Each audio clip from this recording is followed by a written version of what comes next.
Hey guys, thank you for watching this. We'll see how many of these there's going to be. So it has proven to be faster for me than writing a review. Writing a review can take me 2 to 3 hours. It seems like these video reviews take me about a half hour. So potentially the rest of my SPFBO reviews will come in this format. Kristen and I decided at the same time, but independently, to sell our houses, to quit our jobs, find new jobs, and find new housing in a totally different state, which is kind of life upending. So neither of us have a whole lot of time. I will be the only one reviewing this one today, so my score will be the only score for SPFBO. This is going to be for Fire of the Forebears by L.A. Buck. So I didn't know anything about this going into it. I haven't heard of this series or the author or anything like that, so I went in cold. This is going to appeal to people who like classic epic fantasy. So if you enjoy prophecies, magic, like elemental magic, old school hand-wavy magic, the themes of good versus evil, like within that magic system, you have the crux, which is the evil magic, and you have the essence, which is supposed to represent everything good and light and holy and whatever. The Fidelis, which are the good mages, are considered like these holy figures. So if you enjoy those sorts of things, I think this has a lot of appeal to you. So it does follow two sides of a rebellion, which is something I always enjoy. You know, authors like Joe Abercrombie, which show two sides of the war and you're not sure who you want to win. Like, I really enjoy that sort of tension.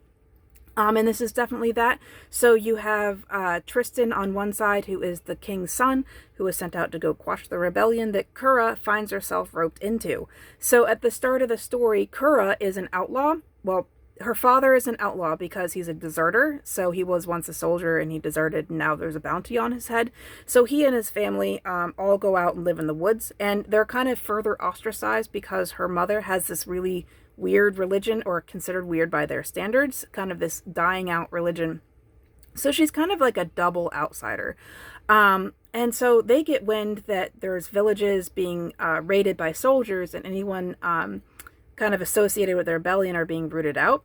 They aren't necessarily associated with the rebellion, but they're outlaws, right? They're murderers, they're thieves, they're living, outside of society. So if the king's men find them, their fate probably isn't much better than the rebellion. So they get word that the people are on their way, and so the village starts to break up. And Kura's like, God damn it, because this is the only home she's ever known, even though these are sort of like unsavory people. Like I said, they're the outcasts of society for a reason in most cases, but it's the only home she's known, so she tries to fight for it, and she loses. So Tristan and his men do eventually make it there, so their POVs overlap a bit, and that sends her on the run. So that happens about 30% through the story. I won't go through much more of the plot other than that because I don't want to give spoilers.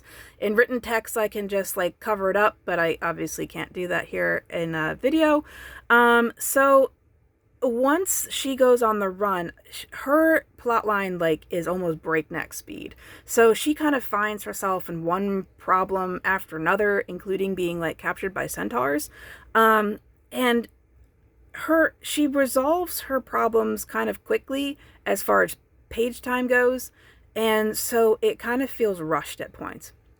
Even though she had a lot more going on, and technically the things she was doing I found more interesting, I found that Tristan and his slower paced chapters gave me a little bit more time to breathe, and I found them a little bit more realistic because they weren't quite as breakneck. The predicaments that Kura has to get herself out of involve a lot of running, a lot of self-defense, a lot of monsters and soldiers, and it's just a lot. It's a lot. And it just feels... I would have liked it to be stretched out a little bit and maybe one or two of those problems addressed more thoroughly and more in depth than 10 problems solved really quick, if that makes sense. So Tristan's chapters are a little slower, a little more grounded, and even though he was a little more boring, I found him to be more realistic, and therefore I found him to be a bit more engaging, even though that's kind of counterintuitive. The world building, I think, is what really shines in this book. It was so ambitious. There was just so much that was put into this.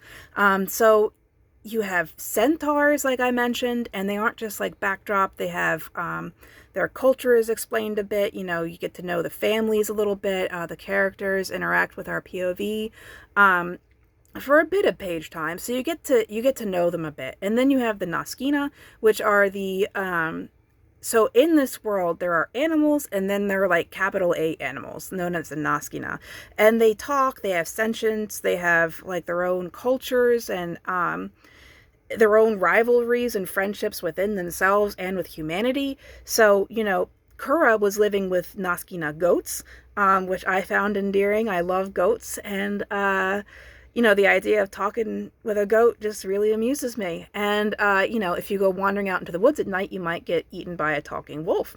So, you know, each Naskina clan has their own identity and their own culture going on and their own relationship with humanity. So I found that to be really engaging. I found the differences in religion within the humans to be engaging. There's this concept of heaven and hell, but there's also this third plane where most people go. The kind of going off that old adage, you're not interesting enough for hell. I like that concept where most people are just average and only the really righteous go to heaven and only the super terrible go to hell. It's always kind of bothered me that in some religions, something so minor can send you to hell. I'm like, what? What is wrong with you? So, I liked that religion. There is just a lot to like here. I think my problems were with pacing because Kura was so fast and sometimes Tristan was much slower. It kind of gave this stop-go feel to the book. And because the chapters switched back and forth fairly quickly, it kind of exacerbated that effect, at least for me. The characters were okay. They leaned into their character types a bit.